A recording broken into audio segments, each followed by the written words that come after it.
Hello everybody and welcome to another video, and today we're going to talk about something that I'm sure a lot of people are not going to like, but that's okay. It's something that's very close to my heart and something that I've written a lot of words about in other settings before, and that's balance.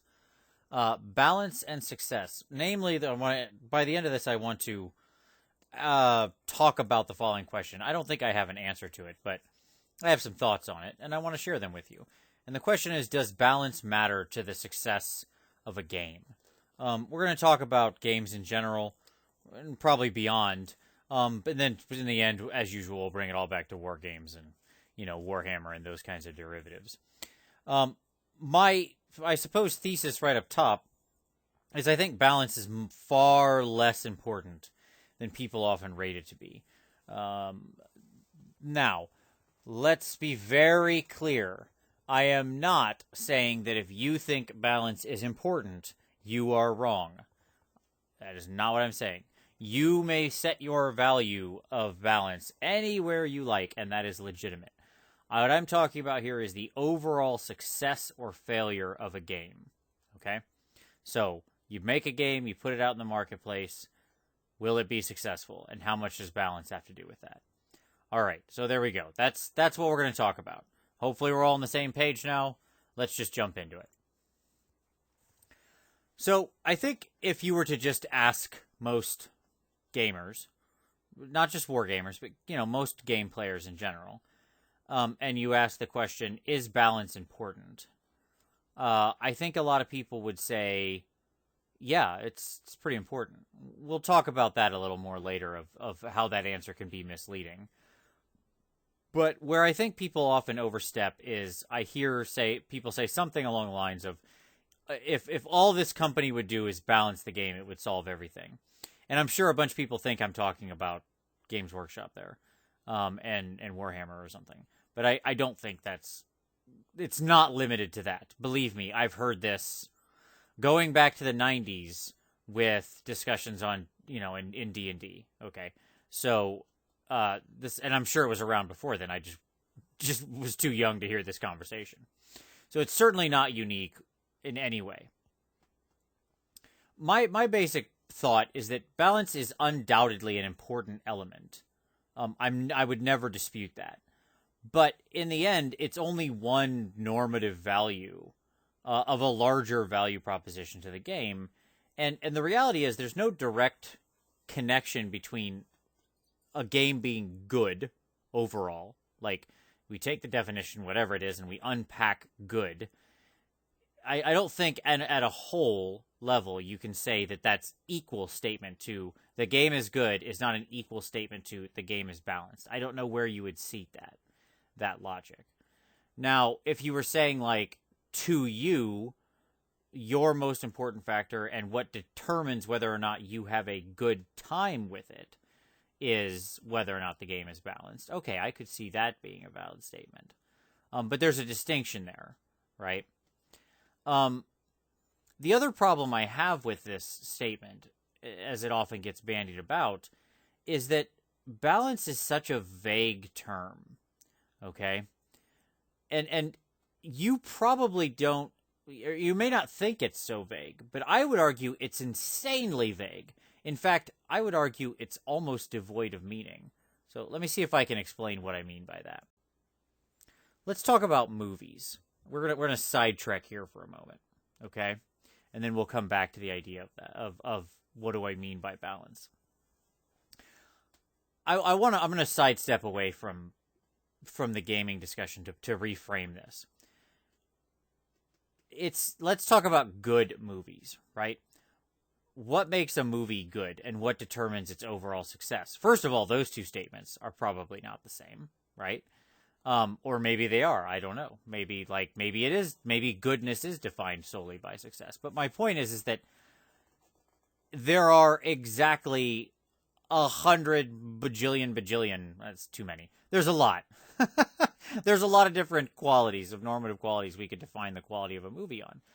And you might fall back and say, I'm sure if I asked like a sort of artsy-fartsy critic, they would say that, well, it's a visual medium for storytelling, so like the quality of the story is what matters. But, if I asked Michael Bay, he would say that Maybe. I don't know the guy. Seems like a pretty competent visual filmmaker, whatever you think of the rest of his movies. But he understands visuals. Maybe it's the amount of money the movie makes, right? It's success. Maybe that is literally what matters the most, and everything else is just so much window dressing. My point is you could have reasonable discussions about that, and we could go round and round and round. And the answer is probably going to be some combination of all these things, or what is the movie trying to communicate? Maybe it's how much the movie makes you think, or what it makes you feel, because it's a form of art, blah, blah, blah, blah, blah. I don't care.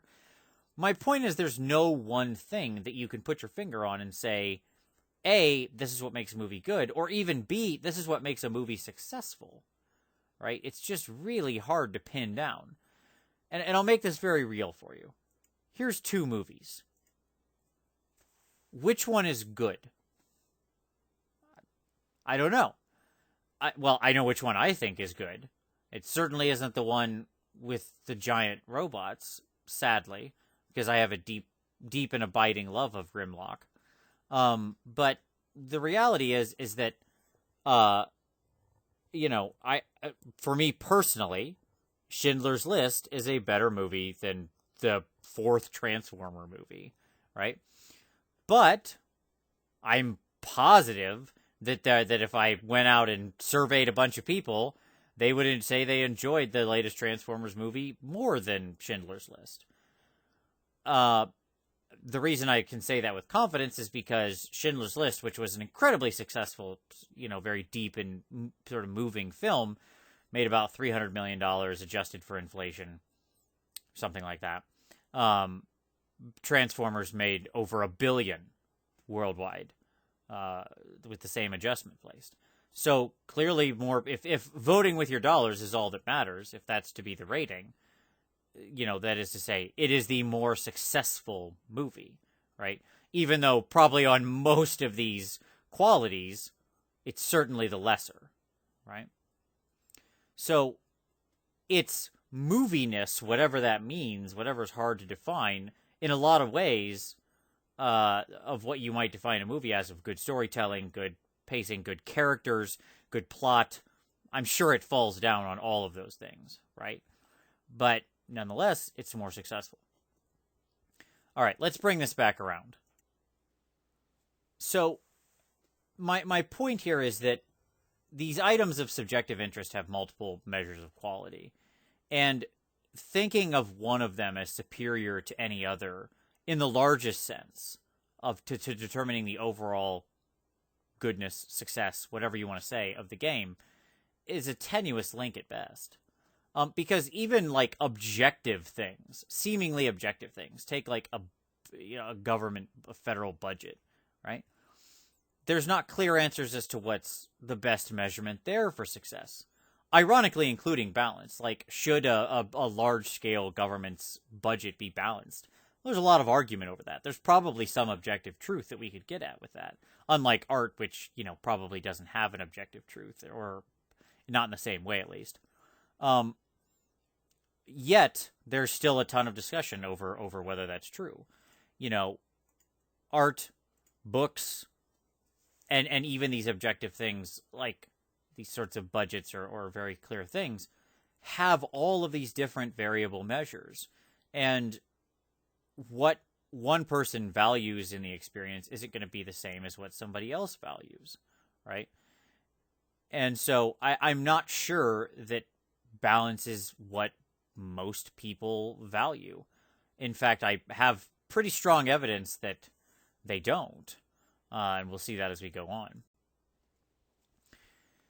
So let's return to the idea of different kinds of balance. Originally, I had made the comment that I think even saying the term, I want the game to be more balanced, is an empty statement. I really do. I think that that's an empty statement. I think we can sort of get together and form an agreement about it, but it takes a small group. Here's what I mean by that. Let me make this very real. Balance requires some kind of denominator. Just think of like an equation, right? It's x over y or something. Because balance alone doesn't mean anything. it has to be balanced over time or within the scope of something or with some set limitation, right?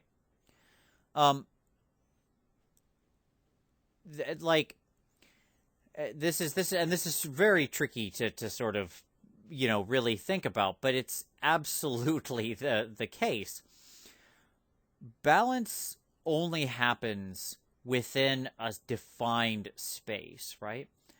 What I mean by that is, let's talk about a game and what it means to be balanced. Does it have to be balanced at every single moment? In other words, every single component piece of the game matching up against the other component piece has to be a balanced engagement. Well, that's probably not true. Because if that's the case, then probably the game comes down to a coin flip, right? So I've mentioned before about, Candyland or Chutes and Ladders or whatever. Games that have no skill whatsoever are perfectly balanced at every moment, I suppose, because literally the only thing deciding the outcome is a roll of the die. But of course, even that isn't really balanced at every single second. I have a coin flip over on the side. A coin flip is a perfectly balanced odds mechanism, right? At any given one flip, you have a chance to a 50-50 chance, sort of accounting for taking out of the equation things like wind and force of flip and, garbage like that, assuming it's a legitimate flip. You've got a 50-50 shot of getting heads or tails. But it wouldn't be that uncommon to flip a coin 5 times and have it come up heads every time, right? So just because it's balanced doesn't necessarily lead to balanced outcomes, being my point there. So balance can happen over at a microcosm at the exact moment, or it can happen over a really long time, right? You could say, well, it's all balanced if you play 10,000 games, right? In the end, sort of a law of large numbers thing, right? Most of the time with real odds, that's how it works out. Real odds only balance over when the law of large numbers comes into play. That's how casinos make money, right?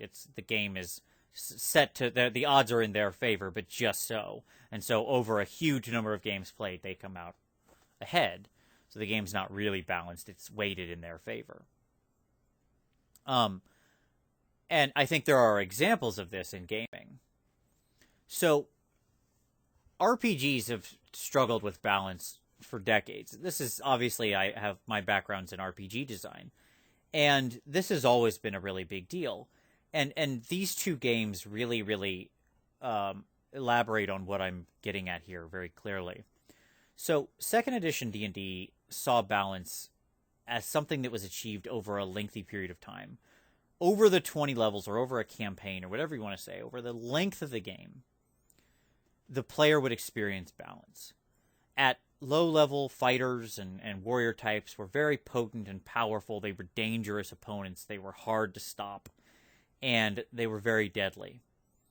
And wizards and other associated kind of clothy spellcasters were basically just hiding in the back, casting one spell a day, praying to God that nobody with anything larger than a dagger, and even that, got anywhere near them, right?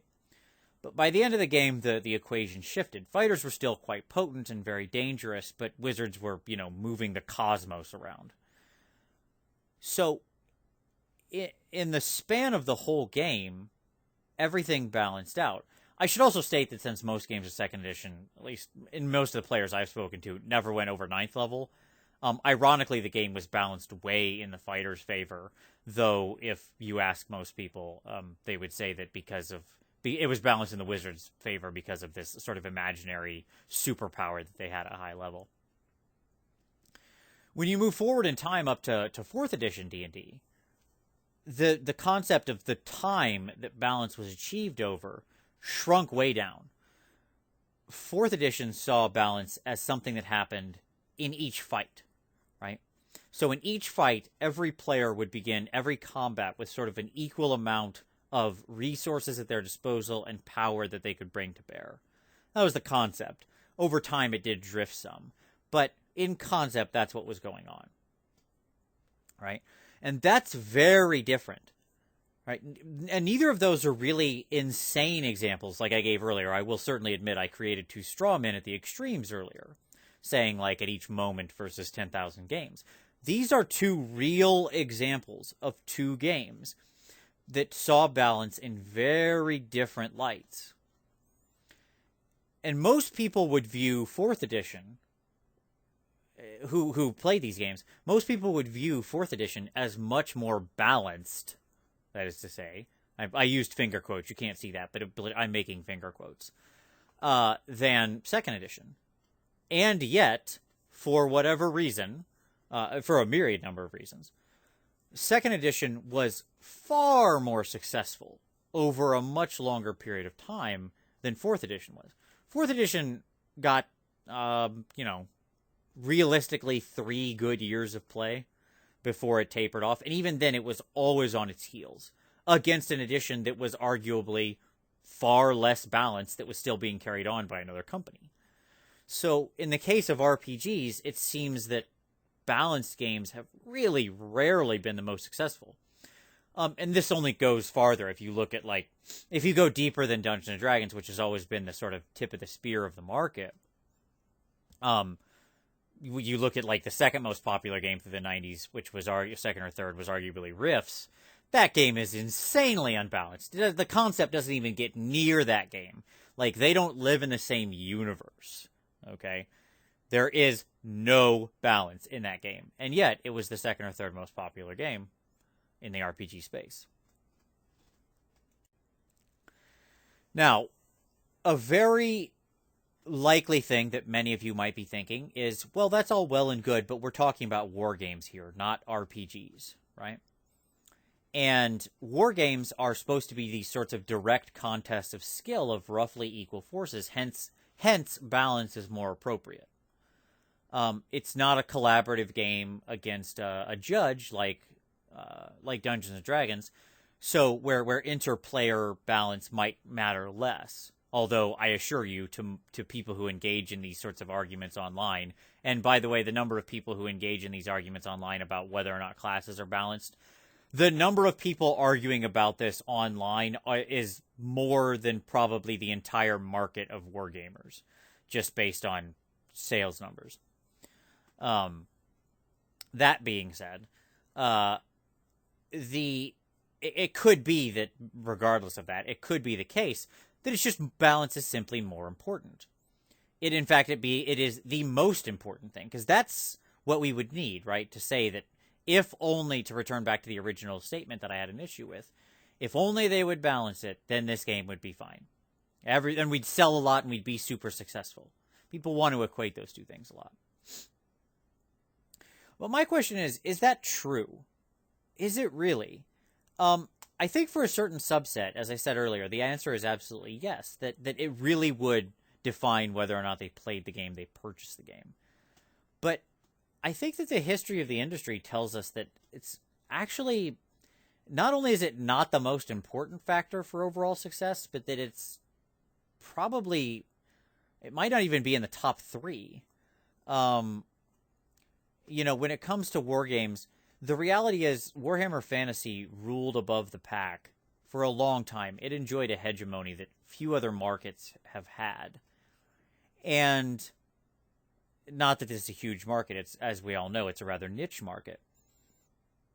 And yet, it was the most successful. I guarantee you there were far more balanced games that came out. Yet none of them were ever reached the success of Warhammer Fantasy. Now, it could be that tide was shifting when we come into the 2000s. Arguably, perhaps War Machine and Hordes is a more balanced play experience. And that was certainly gaining ground. But, I mean, it never came close to touching, like, 40K or something like that, which is seemingly still, to this day, a quite unbalanced experience. Again, I don't play 40K, but my reading through comment sections and various 40K threads and forums and stuff tells me that many people still complain about balance and feel the game is off kilter, yet it's still the king. So there we are. sort of track record of the industry says that balance is important, but only to a point. And let's return back to that thing of what does it even mean? How balanced? How perfectly balanced do I need to be, right? And that's where we get into a sort of Pareto principle, right? Which says that sort of the Pareto principle is the 80-20 rule, right? That 20% of the input, whatever it is, accounts for 80% of the output. And I think that balance very much adheres to the Pareto principle. That is to say, in many ways, actually, that getting your game what most people would consider sort of as near to perfectly balanced as you can takes a lot of effort, and it has a huge cost in resources. More than most companies are willing to expend because they don't see any actual return on it. They'd have to expend 80% of sort of additional effort to see a minimal gain, right, in their sort of sales. It also explains why the Ninth Age is able to focus on balance and make it a priority. They're not a business. They don't have a monetary, they're not a business in that way. They're a nonprofit. So they don't have that monetary incentive. And so as a result, their incentive is to create this very finely tuned, balanced principle and market that game specifically to the subset of people who would answer absolutely yes. I would define it as the most important aspect of my enjoyment. And that's good. It's good that both they are able to do that and that segment is able to get served, right? But in the end, that's always going to be the niche segment, probably, because most people would say balance is important. But what they mean by that, how balanced, is going to be a wildly different answer. Some people can tolerate a lot of variability in that. And basically, if they show up and each game doesn't feel like a blowout every time, right? If most of the time they feel like they've got a shot, that's probably how most people would define a pretty balanced experience. And you can disagree with me on that, and that's okay. My point is simply to put a finger on the idea that people are going to view balance and how accurate that needs to be very, very differently, right? And I think that's really important to understand. Because in the end, there's probably a wide middle on this, right? If it were to be like, think of like the food pyramid in your head. The reality is there's probably like a small group at the bottom, you know, some small standard deviation at the bottom, 10%, 20%, that doesn't care about balance at all. That could just, whatever's fine, I don't care. I just literally only care about showing up and playing the game, and any concept of value or of balance is irrelevant. And there's probably about the same size group, or maybe slightly bigger, on top of the pyramid that says it has to be extremely finely balanced for me to have a good time.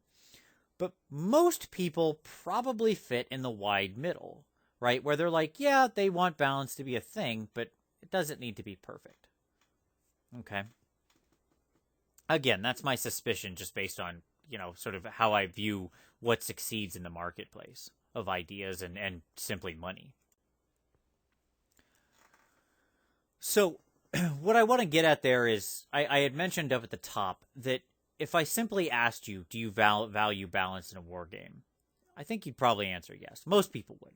Because again, I think all but that bottom 10% or so would say yes, it matters. But people answer questions differently when you ask them alone versus when you ask them holistically, right? And this is true in all aspects of life. So like if I asked you, is it important for you to have a clean house? You'd probably say, yeah, you don't want to live in you don't want to end up on an episode of Hoarders, right? But how clean that house is has very different meanings to you than to your neighbor or to your mom or your grandma or your parents or whatever, right? If you think about, like, when I think back at like grandma's house, my grandmother's house, that thing was spotless, right? Just at every moment, like any speck of dust was immediately clean, and there was always the little bowl of like Werther's Originals. That was a clean house. And maybe my grandmother valued that as the most important thing about the house, right, to do. But I think a lot of people would say, like, yeah, it's clean enough, right? There's not junk all over the floor. You know, the kids have some toys out. And, you know, we've got some remotes scattered around. And, you know, maybe we've got a few crumbs here or there on a table. But the world's not blowing up, so it's fine, right? Because they value their time at, you know, having happy children or a happy spouse or going and seeing a movie or painting those gray models, right? More than they value the extra 80% of effort they would have to spend to achieve that last 20% of cleanliness, right? So even though everybody answered, yes, we value a clean house, how much they value that when balanced against other things, in other words, when opportunity cost comes into the equation, suddenly is wildly different person to person. Again, and this probably has a wide middle.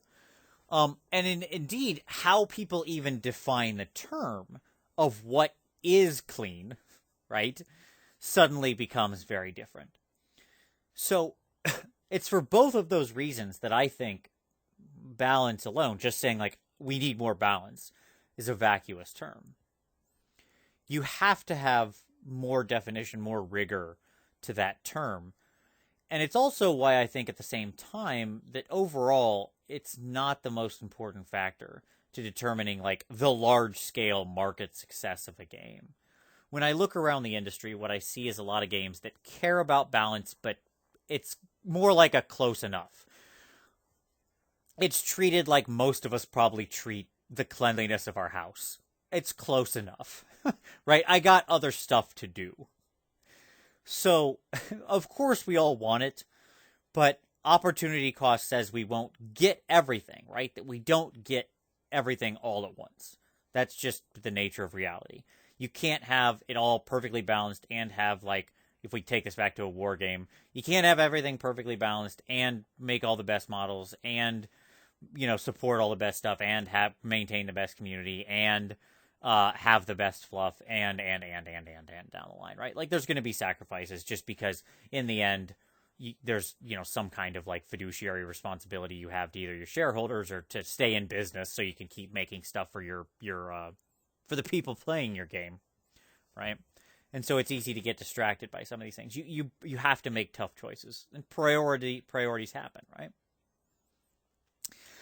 So there you go. This is my final slide. That's my thoughts on balance and success. But as I said, I these are only my thoughts, okay? I'm not trying to advance any agenda or anything like that. And one of the reasons I'm talking about this is because I am deeply curious as to what everyone else thinks about this, and how important you would rate balance. So, and again, try to put it in terms, I really want to hear this, like, I want to see some great discussion down in the comments or even a response video. But when you sort of respond, I would love it if people could frame their responses and thoughts of this, like, how important is it for you versus these other items? How would you define it? How perfectly balanced does that mean? What do you mean by that, right? At what level? So those are kind of my thoughts. I really want to hear yours. That's really the reason I made this video. I have my own suspicions, but again, I'm not saying I'm correct or advancing any agenda. I'm just simply starting a conversation, as always. So, this was kind of a long one, but I hope you enjoyed this discussion on balance. As always, give it a like or feel free to share it out there. And of course, we'll see you next time.